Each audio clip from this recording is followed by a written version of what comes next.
Good afternoon, good morning, good evening, ladies and gentlemen, wherever you are in the world right now. It is your boy, CIZY, aka Colin Stutzer, the host of the Colin Stutzer Show, formerly known as the Culture Talks Podcast. We are back at it again with another episode. And as I tell you guys, every single Friday, maybe you listen to it on a Saturday or Sunday, but every drop on a Friday, I say I'm going to come back with another fire guest. I've yet to lie to you because truthfulness is the foundation of all human virtue. So here we are again, back at it with another amazing guest. Go ahead and introduce yourself to the audience. My name is Russel Lowery, and I don't know that I stack up to the illustrious people you've had on before, but I will do my best. I am the managing partner of a public affairs firm in Sacramento, Hyde Strategies. We provide a variety of different materials and content to influence the legislative process, primarily in California. And I also have a printing business and a technology procurement business. So three different businesses that wind up keeping me pretty busy. I love it. I love it. I love it.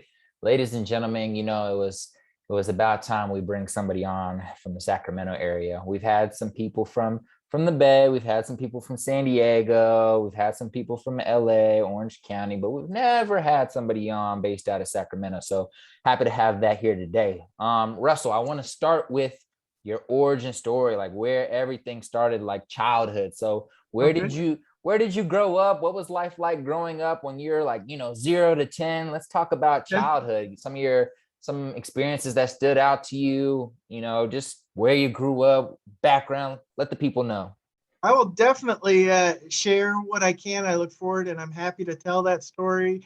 But whenever you tell your story, you're also telling other people's story. And I've dealt with my history and my trauma, but I have family members that are still working through all that. And it's impossible for me to fully tell my story without impacting them. So my story, my children, I have 7 children. My children are the first ones born outside of the Bronx. I have 2 brothers. My parents were born in the Bronx. I was born in the Bronx. That's where we grew up, and everybody we knew was kind of from there. White Plains Road and East 219th Street, and the Bronx was. It hasn't been gentrified today, and it was deep poverty when I was there, and lots of drugs, all of that going on. And so, with different aunties and uncles, everybody making their way with some combination of food stamps, drugs, hustle, and a kind of a communal way of sharing resources. The phrase more month than money is real for me. I know the techniques and things people do to make that work. And so that was the environment growing up. It was far from healthy, and drugs and alcohol were a big part of that. And growing up in New York in that time, I mean, New York itself, like the entire city, what's that? Is that the 70s, 80s, 90s, 80s, 90s? That was primarily the 80s that I just described. Right. A little younger than that. My dad was in the Air Force. He served in Vietnam while he was gone. I was born in 1969. So while he was serving, my mom, we lived in the Bronx and that sort of thing. And he suffered in Vietnam. He came back and he was an alcoholic. So through the 70s, I lived a variety of different places. We moved around quite a bit due to that military service, including Spain for 3 years. Oh, wow. And so that was sort of the 70s, and then roughly the 80s was moving around between various family members as my mom and dad dealt with, the impacts of alcohol and sort of an abusive situation. So when you're growing up, in that type of environment. You know, a lot of people want to take purely, you know, negative aspects of that environment and talk about that. But maybe could you think about, you know, some ways that that experience in terms of whether it was the community aspect, whether it was the challenges, whether it was just the city environment, can you take some positive impacts you got from that experience that like Oh, apply to your life absolutely. today? Absolutely. I don't look back on it and cry. I look back on it and I celebrate the that I was able to survive it. I look back on it and say, and I help other people to see it because I do reach back out into communities that have people who the rest of society would look on and say they don't have a chance because of their circumstance. And I'm able to look back on that and explain how learning to navigate on the streets in in a complicated environment, process information to say what needs to be said at the right moment, and take those factors into place. That's what I do as a lobbyist or as a communications consultant for a corporation. And I can explain to people who are coming out of that environment what you have to do when you have the power and when you don't. That dynamic that's happening on the street is something that translates to a lobbying or political environment or to a broader business context. Now, I don't necessarily use that phrase and terminology in the course of my day to day, but as I'm mentoring young people and explaining that there's a way out, there are definitely parallels. I love it. And in terms of like actionable steps for individuals who are, you know, in a situation like, you know, in an impoverished area with the family members and in life that's struggling, like, you know, how do you look at, you know, taking the next steps? Because, you know, from some people's eyes, you know, including my own, you know, you're a successful individual, but, you know, from where you started, again, like you just mentioned, from outside perspective, people might be like, ah, they don't have a chance or they don't have much of a chance. So what are either some actionable steps you took when you were like 13, 14, 15, like a mindset shift that happened for you that helped you, you know, engage in activities and behaviors that led you to, you know, where you are today as a father of seven, as a spiritual individual, as a businessman? Yeah, if I don't know that we're going to have a lot of young people listening to the show, but the first thing and the most important lesson is you have to survive. Whatever any of us have been through, wherever I meet somebody, whatever is in your past, what we know is that you survived it. What we know is because you and I are sitting here having a conversation, you were able to survive that situation. And if you can take strength from that, then you can say, if you're strong enough to survive that, how can you take that strength from where you are now and make your tomorrow better? Yeah. Don't give up your strength because you had a hard past. So that means you can't succeed. Say, because I had a hard past and I survived that, I'm going to take that strength and use it to succeed. So some practical, specific tips that I took. And it was complicated. It's a little different now. It's a much better, different environment globally. But part of what I took there is I felt like I had to take care of myself. I had to learn how to do that.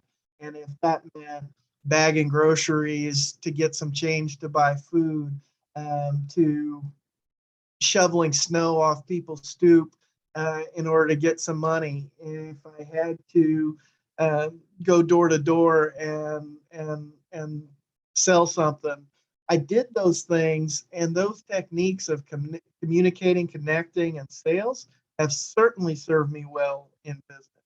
I had put together so many different little side hustles by the time I was 13, 14.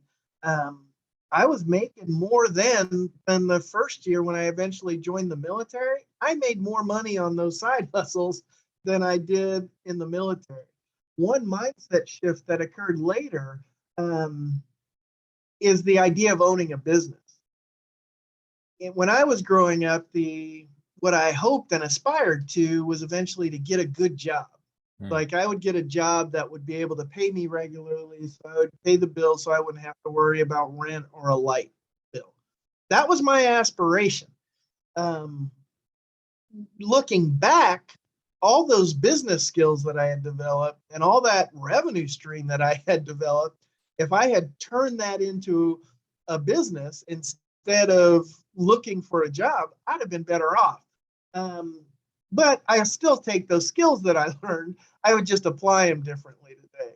And so I would say I learned those basic communicating with people, meeting needs, offering a service, and delivering value was something that I took from that challenging, difficult experience and use it in my everyday today. I love it. I love it. Thank you for sharing that. So, as we get into your teenage years, you're 17, 18, were you, did you have any, I know you're side hustling, you're making a life for yourself, but prior to the military and, but also coming to the end of high school, like what were some of your interests? Were you like, okay, I'm gonna go to, like, what was your plan? Was it No, military college? my plan was simple. If you'd asked me, I was a teenager who thought I knew everything. I understood the world now. And I got a job bagging groceries at a grocery store, and I was making $3.35 an hour. Wow. And at the time, there were no black managers of these grocery stores. But and for me, I thought I knew college costs $35,000 a year. I aspired to be an assistant manager at the grocery store and make $35,000 a year. That was my aspiration. If I worked hard, I could move from bag boy to stocker to uh, check cashier to cashier, and eventually I could be an assistant manager at the grocery store. And I had a plan to do that. I worked probably 30 plus hours a week in high school. Um, I only went to high school because my mom insisted that I did. Um, I didn't know. I thought I would. I didn't do homework. I studied enough to pass the test, and I got C's.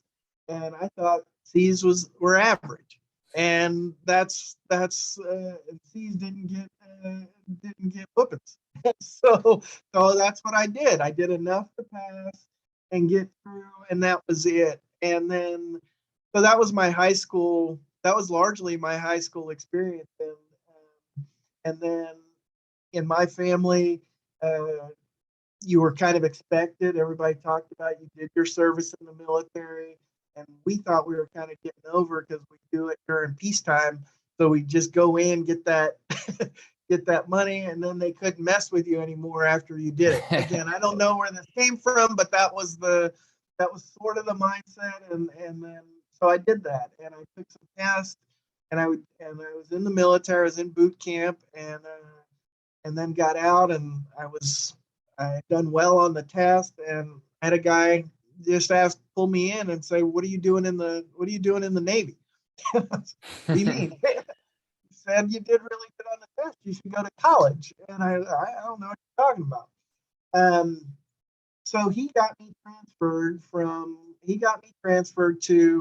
uh, to Treasure Island in San Francisco, and he made sure I got enrolled in Solano Community College, um, and uh, and that's how my college journey started. I mean I had no clue.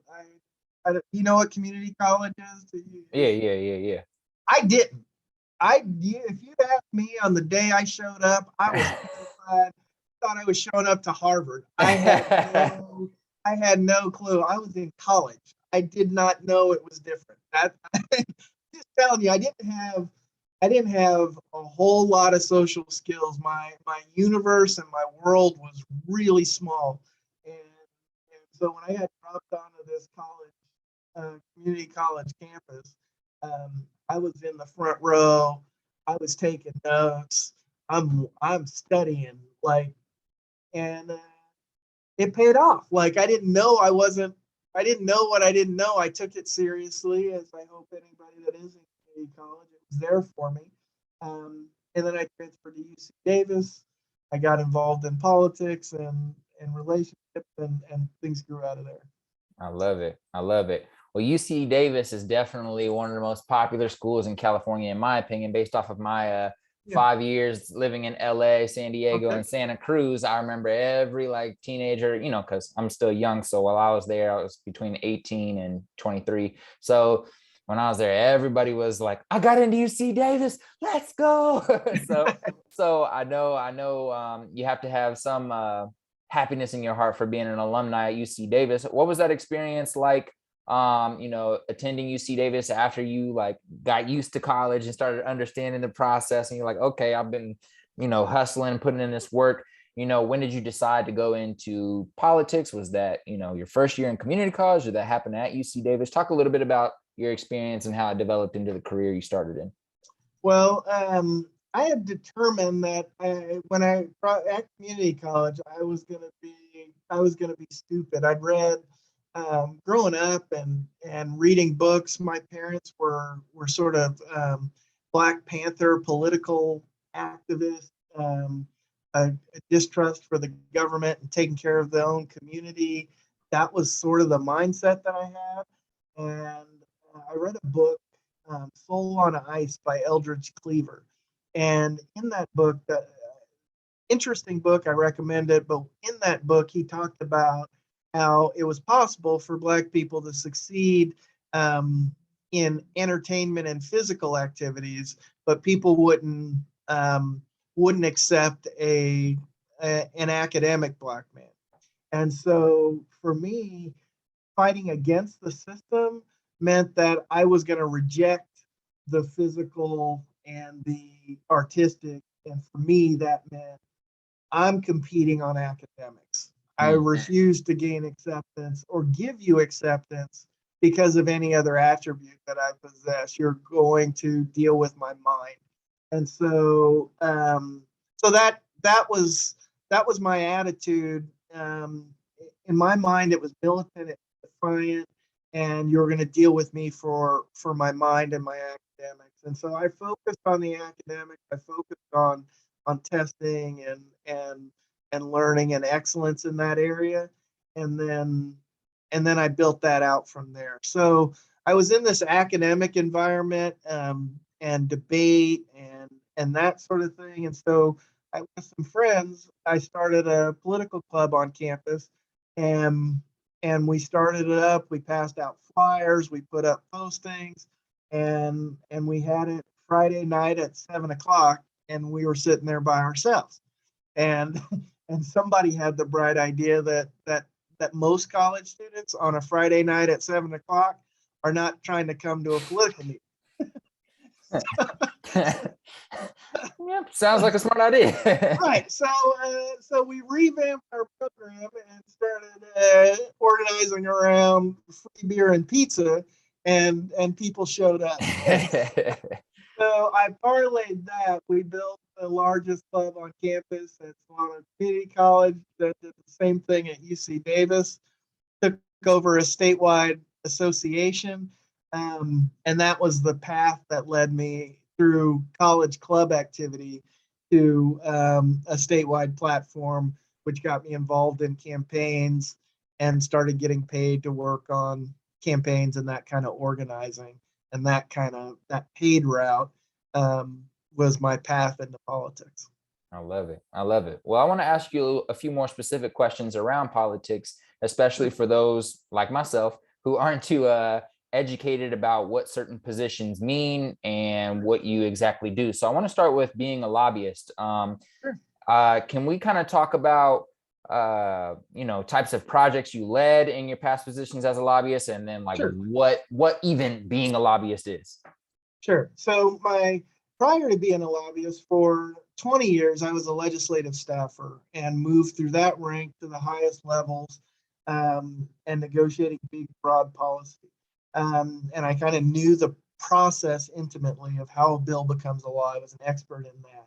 I got recruited to apply to be a lobbyist by one of the largest utilities in California. I applied and got that job, and a significant financial pay increase.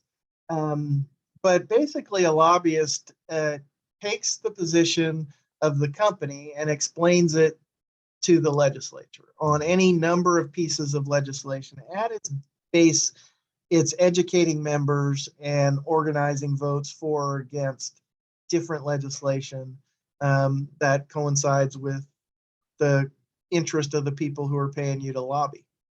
Okay, and I want to even break it down a Sure. teensy bit further in terms Sure. of legislation. What do you mean by legislation? Legislate. Okay. Tongue twister. Sure. A person has an idea. A legislator has an idea about a way to make the world a better place. They think utilities should spend money doing renewable energy, or replace the lines in mobile home parks, or bury the lines underground so they're not in the community. Any number of those kinds of things. Those are just ideas that members put in. Those ideas take the form of legal language and become bills, which get introduced in the legislative process. They go through committees, they end up on the floor of first the Assembly and then the Senate, and those ideas get hashed out, and if the bill passes, it goes to the governor for a signature. Each one of those interactions is a time for the lobbyist to shape the conversation and organize votes for and against those bills. I love it. And to like get a little detailed about the projects of like some of the things. I'm sure you've had many projects that you've worked on over the years, but to make it a little bit easier, what's a favorite project or maybe a super impactful project you feel was like the most impactful to you and things you cared about in regards to projects you led as a lobbyist? So it can be one or two, but just something that stood out to you over your career that was like, I worked on this and this is what we did. Sure. The work as the legislative staffer was the work that had the biggest, broadest impact. So, so for instance, I led a budget negotiation where we had a $200 billion budget, and it impacted every piece of the state legislature. And ultimately, you needed 2/3 votes on both sides of the House in order to bring that a pass. So I got to touch every piece of the legislative budget process and that sort of thing. As a lobbyist, an example would be the shaping how distributed energy happens in the state. So if you think about electric vehicles, charging stations, solar panels on roofs, or small scale solar and wind installations, and how that electricity gets generated and distributed to homes and businesses. I help put that framework in place with a lot of other people, but shaping what that legislation in California looks like. So every time the lights come on, I understand how that happened, and I had a role in why it works the way it does and how much it costs. That's amazing. That's amazing. So I have a side question that just popped in my head. So Sacramento being where a lot of, that's where the what's the word? That's where a lot of politics happen in California. So that's like the capital, correct? Correct. Awesome. So for somebody in California, and this is just a random question that I was thinking of, for somebody in California who's, in politics, is that kind of like the end goal to end up working in Sacramento? Like, say they don't want to work in DC, but like if they're living in California and they want to be involved in politics at the highest level in California, is the goal for people to work their way to Sacramento? I'm just wondering, just based off your experience with the community of people who are, going to school for this and, trying to build their career. Hope that was a direct question, but no, yeah, it's there's different power centers, and so there's local, there's city, county, state, and federal, and they're really different power centers. And so as someone who rose to the very top in California, it was not possible to be any higher as a legislative staffer. The last person in the room when the deal gets cut.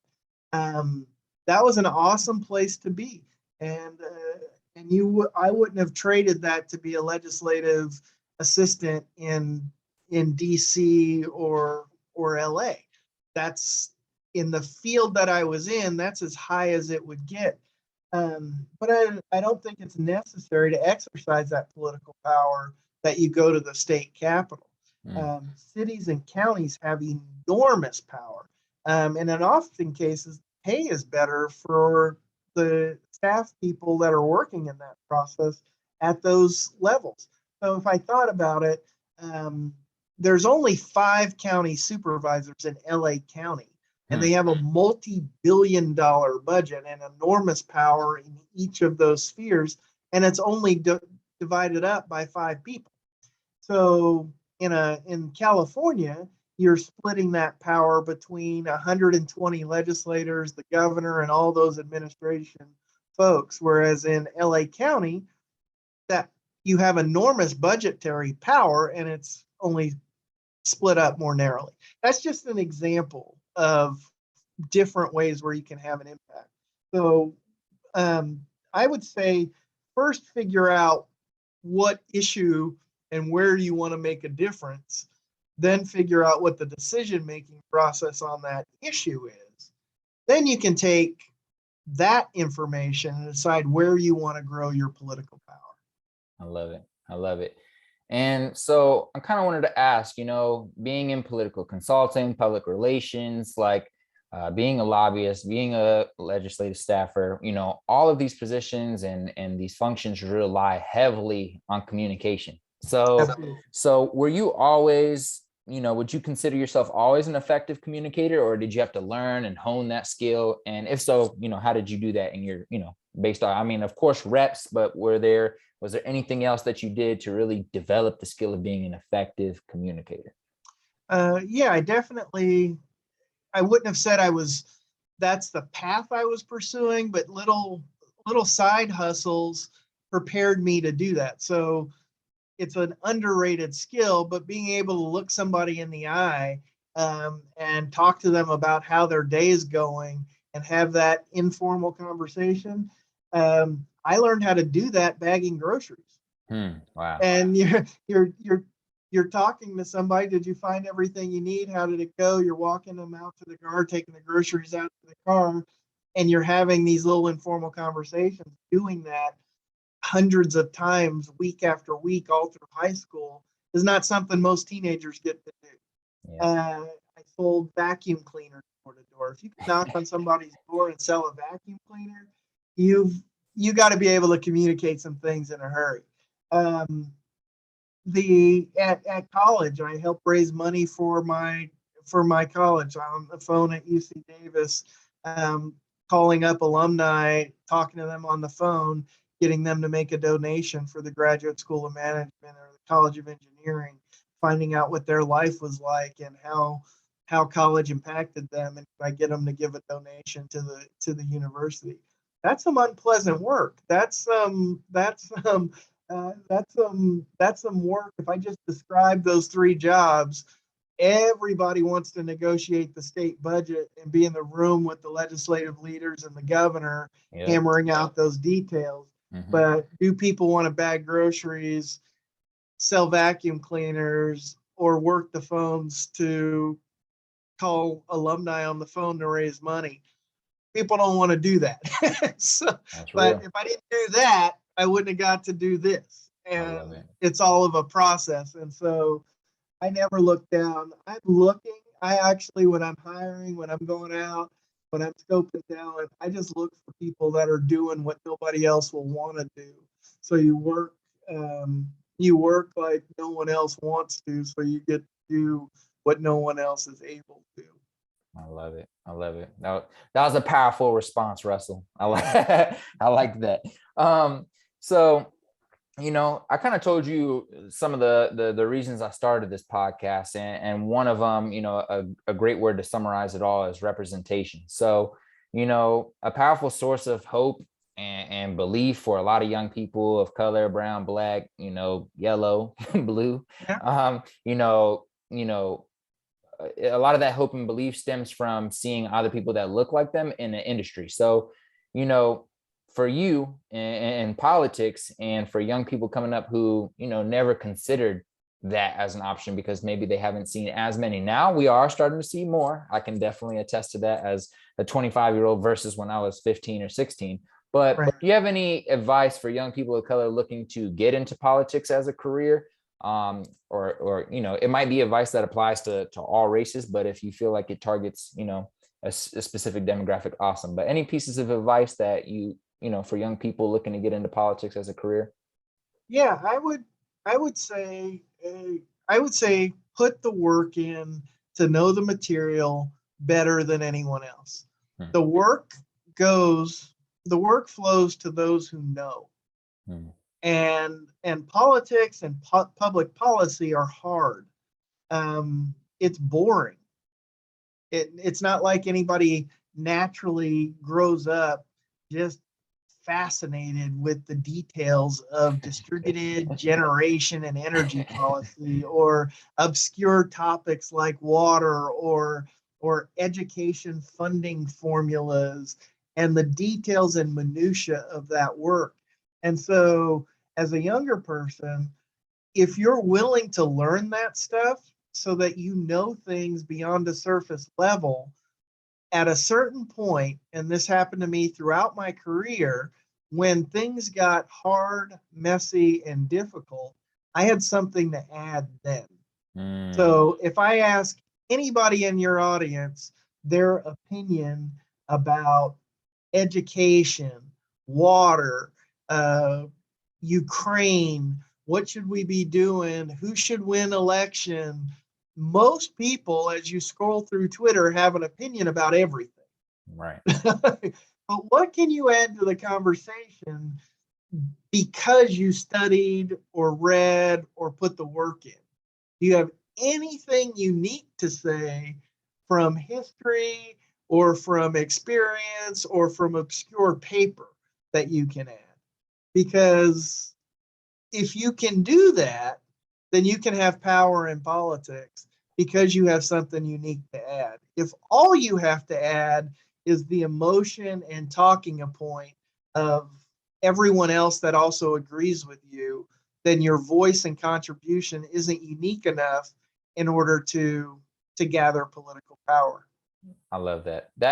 And that idea, that principle, in my opinion, really applies to just life in general. I think you know, I think what that made me think of is just like content creation around, things that, an industry somebody's trying to get into. So say, me, I've been a personal trainer for 4 years, but say I'm trying to build a bigger audience online, whether it's around personal training or podcasting, either Right. one, right?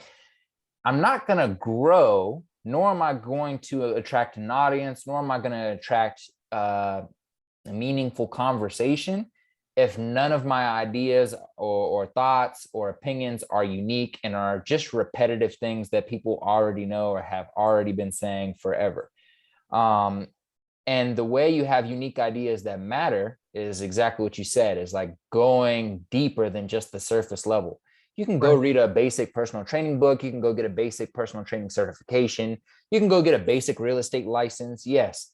But somebody who is going to be very powerful in their world and really, reap the benefits of a specific industry, or be looked at as an expert, is the individual, like you said, who dives deeper than just the service level and really, understands things and develops their own thoughts. Anyways, I really like No, that. it's really good, and I just want to take that point you just said about it applying to a bunch of different areas, because I do that now. I've expanded and grown. I mentioned other lines of business because of what I learned in politics. I was able to have this public affairs and advocacy business, but I turned that into a business, and now I have two other businesses that have grown out of that by applying the same lesson. So I do podcasting and I help clients podcast, but it all came out of seeing what the format did and my clients needing content. So I help a client record a 45-minute to an hour long podcast, and I turn that into 26 other pieces of content to fill up their social. And so it's not because I'm good at podcasting. I have a studio next door, and we have all of this equipment. You being a podcast expert, probably understand better than most that if I showed you my system and the boom mics and the multi-view cameras and all of that, the audio and the visual isn't dramatically better than what we're doing now. The audio, most people probably couldn't even tell. You can, but most people probably couldn't. But there's a marginal difference. But the reason I do that is to capture that other content for the social, and it makes the podcast format that I'm selling more saleable. It's not something that they even imagine that they could just recreate. It creates something. They get nervous when they put the headsets on and the camera light goes on and the studio lighting comes up. You can see that physical reaction. I'm just saying I've taken those lessons and applied them, and now I have a six-figure podcast business that grew out of just consuming content and hanging out with people on Twitter and learning from people who are podcasting professionals and just applying it to my clients. And so you can take what you know and what you're good at and what you're doing, and if you learn from other people applying it to different areas, you should be spending that your talent in multiple different ways and make sure you're capturing all of the value. And we all have a way to learn how to do all that stuff. I learn every day. I love it. I love it. I love it. And with you mentioning that, I kind of want you to dive a little bit deeper and explain the three separate businesses that you just touched on lightly right there. Kind of talk about, what each of them do, maybe one by one. I'm sure I'll have some follow-up questions, but go ahead. So the main business, and what most people know me for, is Highview Strategies. And what we do is I come up with a strategy for how to support or oppose legislation or to promote a cause or an election, some big broad category. And then I come up, included in that strategy, I have a social media campaign, a podcast campaign, a digital advertising strategy, and the various communication techniques associated with that, direct mail, and all of that. And in that whole plan, including hiring lobbyists, I come up with entire plans for how to distribute that, and then I provide each of those services underneath that, depending on what the plan is. So the whole package. What I found, so that's the PR and marketing business. I looked after my second year in business, and I was just looking at what kinds of things was I having, what were some of the biggest expenses. And I realized I was paying a lot for printing for my clients that had mail and direct mail and all this other stuff. And I said, well, if my clients are spending this much money on mail, maybe I could just buy a printer. And I went shopping for a printer, and your big commercial scale printer is several $100,000. And I said, well, instead of buying a printer, how about if I just bought a print business? And I did. Yeah, I did. That's hilarious. So I bought a print business, and that's a separate entity now. It doesn't just serve my clients; it serves the community and a variety of different other clients, and it serves as a backdrop for talent, for design, and for the printing, and for the customer sales solution, and all of that. I can bring that to my existing clients and add their skills and services to my existing clients, but I can also serve the community with some of the digital stuff that my other business had. I can now add to a traditional print shop and marketing company. So there were some synergies there. And so that business is separate and up and running, and I manage that one through business systems and software and a manager on site there. And then out of that, or related to that, is ATS, asynchronous technology solutions. And what that is a tech procurement service for government aid or agency, state, federal, state, local, and county sales. So tech companies want to sell their product to the government. They don't know how to do that. ATS helps them sell their goods and services to state government entities. And that just grew out of for some of my client business in Highview, I met people I was successful with them and helping them in these government strategies over here.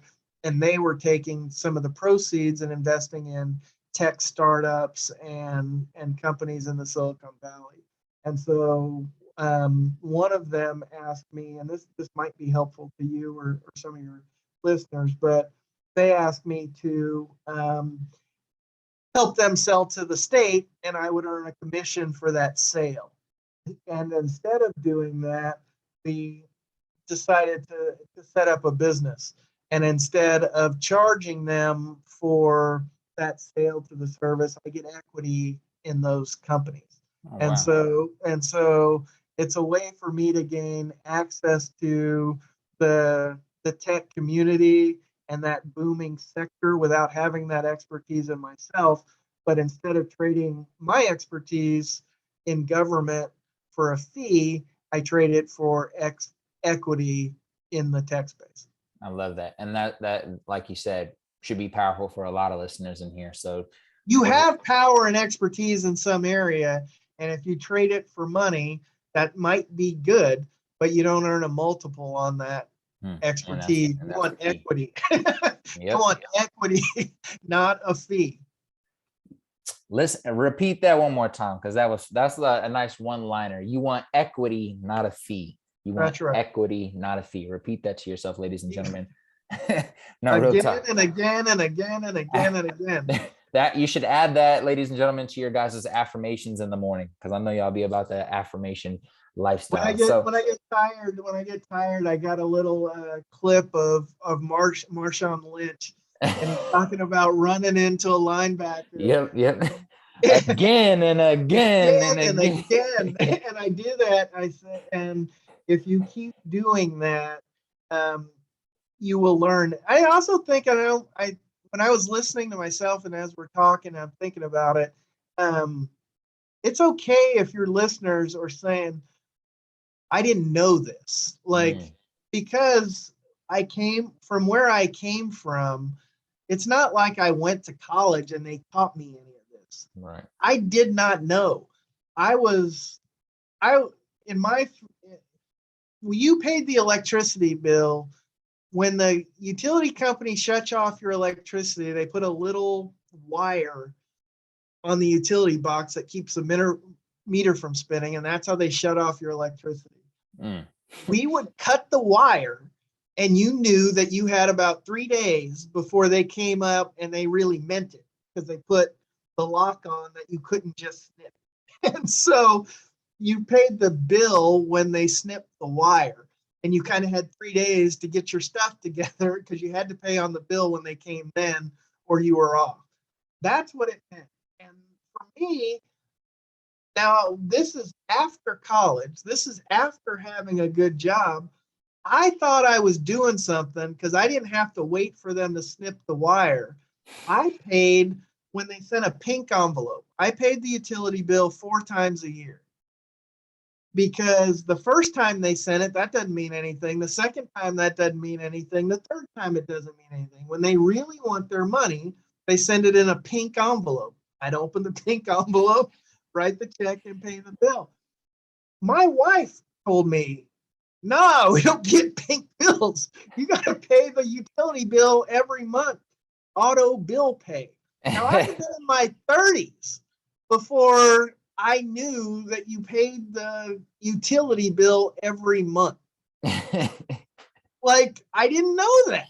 How was I supposed to, how was I supposed to know that?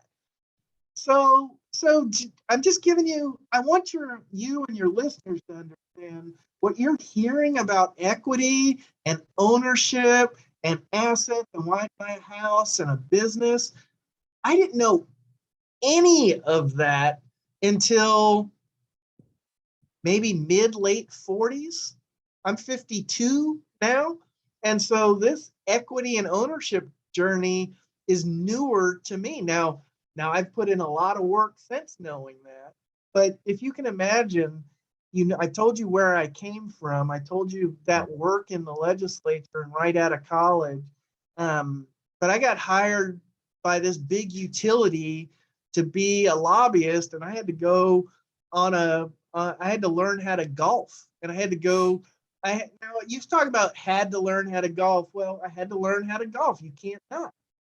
So I had to go and show up at a country club, and I had no idea how.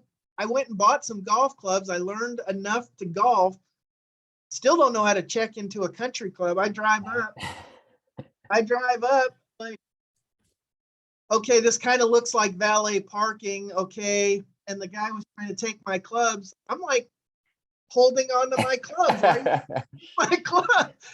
And I remember this brother looking me in the eyes, older gentleman, and he's looking at me and he says, "Sir, I got your clubs for you." And he's like, "Oh, yeah, I got that."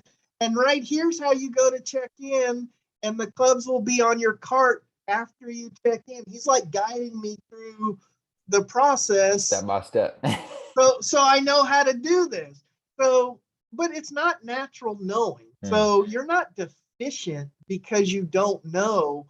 Stuff like your podcast, why I agree to be on, is to take information that our community needs and get it into your hands and your audience's hands sooner. Because if I'd known more, I'd have done better. Right. Exactly. And if I'd known it sooner, I'd have more today. Yeah. So I share it not just on a podcast, but I look to invest in Black business owners. I reach out to people who I see are doing good things. Oftentimes when I reach out, somebody's doing something and they think I want a piece of it. Like you're trying to get, no, I'm good. I want you to do more with it. I want you to grow. I'm not trying to take your thing. But that can be hard if you don't have a relationship. And I get it. So I understand that tendency to want to hold on to what you got. But really we need to be about what your show seems to be about, which is freely giving and sharing and looking to work and help people. So I'm all about that.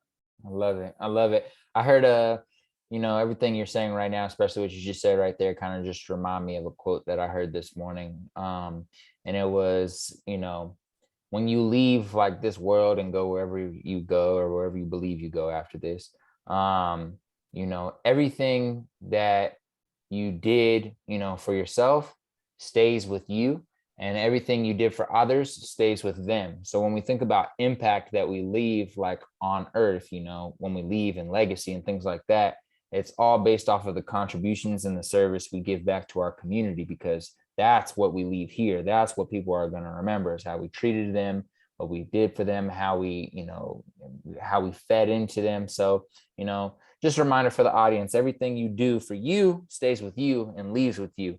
Everything you do for others stays with them. And that's like that true impact. And it just made me think about that based off of what you just said. So if you help a lot of people, you have way more impact with the content you're pushing out on the show. You don't even know, you get the stats on listeners and that sort of thing, but you don't know the impact of who heard your show, who took a little piece of something, who took a little piece of information and worked a little bit harder, got a little bit better test score and got into college. And you don't really even have any way to even measure that impact at all. Yeah. But that impact and doing the right thing day after day, at the end of it, you're dead. At the end of it, you can't take it with you, and you meet your maker. But that impact is likely to have far more ripples than what you try and hold on to. It's what you give away. 100%. Well, I have a few more final questions for you. I've really enjoyed this podcast and this conversation, more importantly, which is just in a form of a podcast. Right. I think there's a lot of value that people can take away from this, and also that I take away from it, which is one of the blessings of being able to interview so many dope people. So, um, you spoke of being a father of seven. So, being a father of seven, being a business owner, and plus, prior to these businesses, having a busy career in politics, how do you, I don't know if this is the right word, but how do you compartmentalize or, order or place things and separate work from home? Is that like something you try to do, or do you just try to, live a cohesive life with the two of them all mixed together? Has that been a challenge? Can you kind of talk about that? Well, I think of it. I have a pretty well thought out my approach to it, and I don't tell anybody else they have to do that. But this is how I do it, and I look at it as I'm a spiritual being. I'm a I have responsibilities to my job and my business, and I have responsibilities to my family and friends. And the truth is, each one of those requires my best, because if I fail in any of those areas, I will fail in all of them. There is no way I would ever say I'm a good businessman, but my wife and children are suffering. Hmm. And there's no way I'm a good dad and I can't provide for them in a because of my business or my spiritual life. And so for me, this is how I generally break it up. And I have this priority every day. And then if I have to adjust or I'm not able to fulfill in that day, that's okay, because I never get too far off track because I prioritize this every day. So for me, when I wake up in the morning, um, that's my spiritual time. That's the focus of how I'm going to begin the day. My kids are still asleep. My wife is still sleeping. That's when I've got my time. And that's what I devote to that. And that might be an hour. And but during that time, that's what I'm focused on.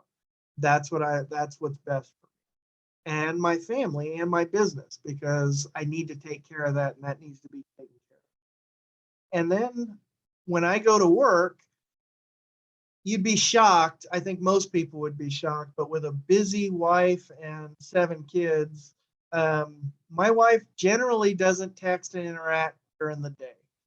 I'm focused on my work during my work time. And I'm generally not focused and thinking about my family, wife, and kids. But my desk is a mess. My computer inbox has its stuff. But at the end of the day, when I'm done working, as I bring on new clients, I explain my family dynamic and situation. Do I work late sometimes? Yeah. If you need to call me, call me. I will take that call. But I don't want to hear from you. Like, when I get home I start that mind shift when I'm driving home from work. I'm thinking about my family. I'm thinking about my kids and the stuff and the challenges and my wife, but I'm thinking about the kids. When I walk in the door, it's kid time. They Yeah. know that's the attention. That's who has my focus. When I walk through the door, my ritual is I joke. They've heard it their whole life. Where's my wife? I walk in and it's kind of handoff. Like, I give my wife a kiss, she gets the first greeting, and then the kids give me a hug, and then they'll scatter or they'll be with me or whatever. They'll be talking to me, and now they're on me, I'm on them. Like, that's the little routine that's going on there. We try and eat dinner together as a family. We eat dinner together.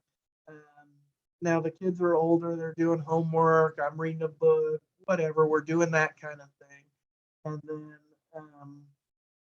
that's up until maybe 8:15. Then the youngest kids go. My wife generally takes care of getting the younger ones ready for bed, and we do our prayers, sing a song or whatever. The kids go to bed, and she's had a little break from the kids that since I got home to bedtime. She's had a little break from that. But then after the kids are in bed, that's now my wife is my focus. And so sometimes what that might mean by focus is we have a couple rules. If my wife and I are in the same room, no phones, not allowed, Love it. not allowed.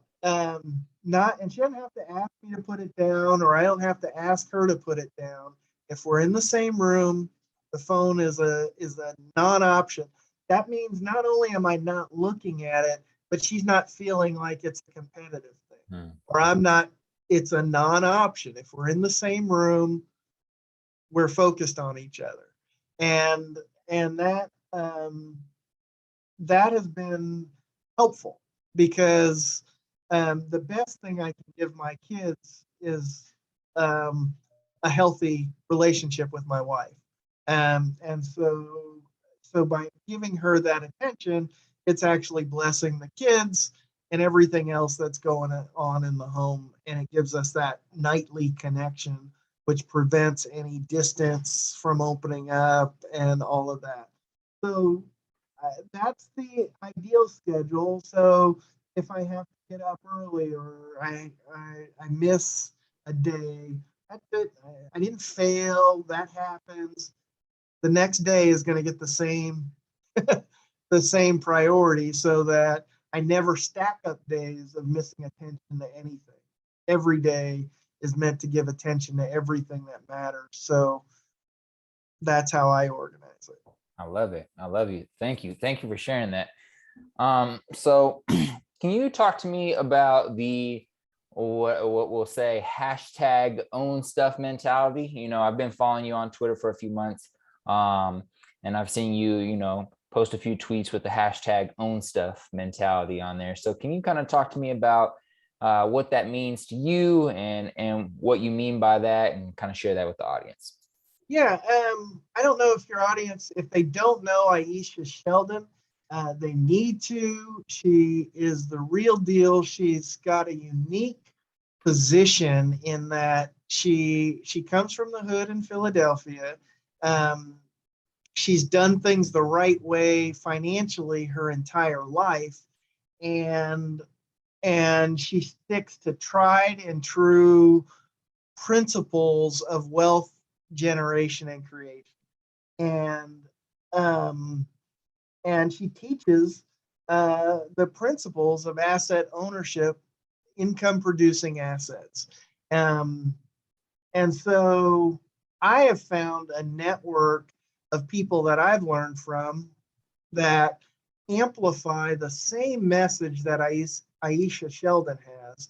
And so I found Nick Huber is teaching this about owning businesses that you can own starting with less than $100, and you can own a business in a matter of weeks that's producing $1,000, $2,000 a month.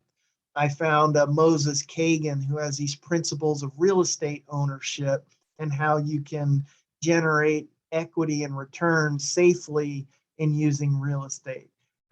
Or Chris Powers that talks about private equity and maximizing your impact from all these investments. So in each stage, there's different ways and things you need to know. And so for me, that own stuff mentality is a thread of ownership through each phase of where you are in the process from I got to save up my first $100 to my 401k and everything is set. What do I do now? So the entire lifestyle. And then for me, that own stuff, in the world we're in, and Aisha, and I couldn't steal her phrase. Her phrase is own shit, and I'm not personally offended by the phrase. It doesn't bother me, but my faith community, my church, would not be down with me. It would offend people that I don't need to offend, and I wouldn't want to offend or distance. So I just said I'm going to call it own stuff, and people can figure it out. But it also became a way, because no one else is using it.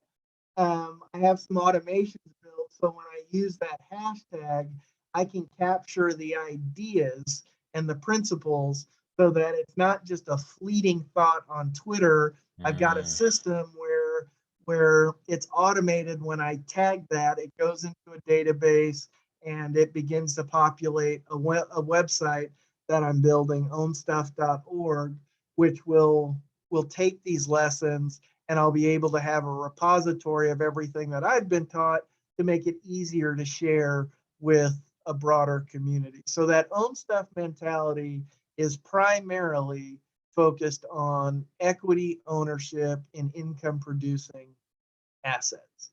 Equity ownership in income producing assets.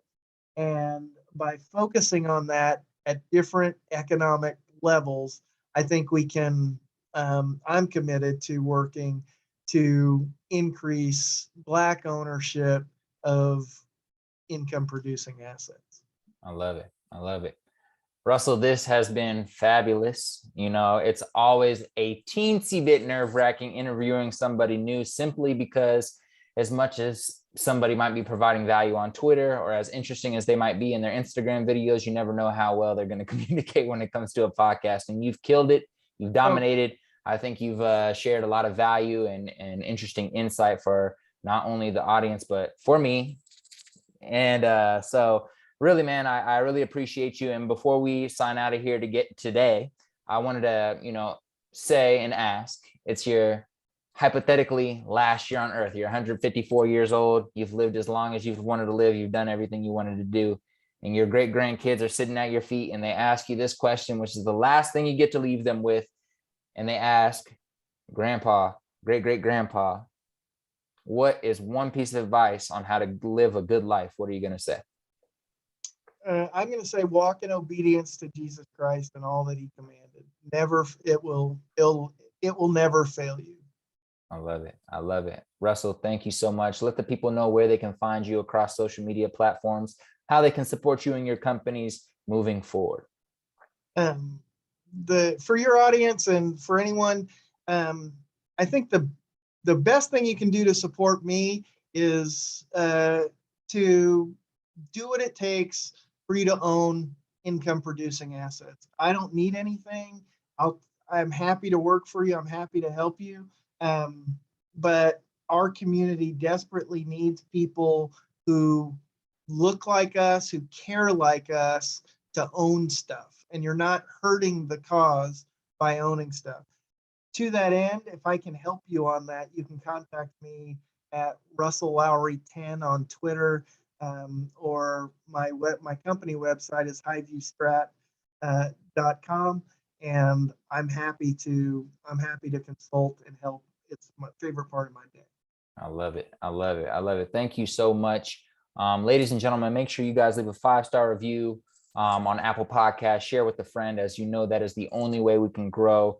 Please tap in with Russell. Let him know if you enjoyed the episode. And at the end of the day, just keep on listening, man. I plan to bring more and more dope guests on. So keep enjoying life.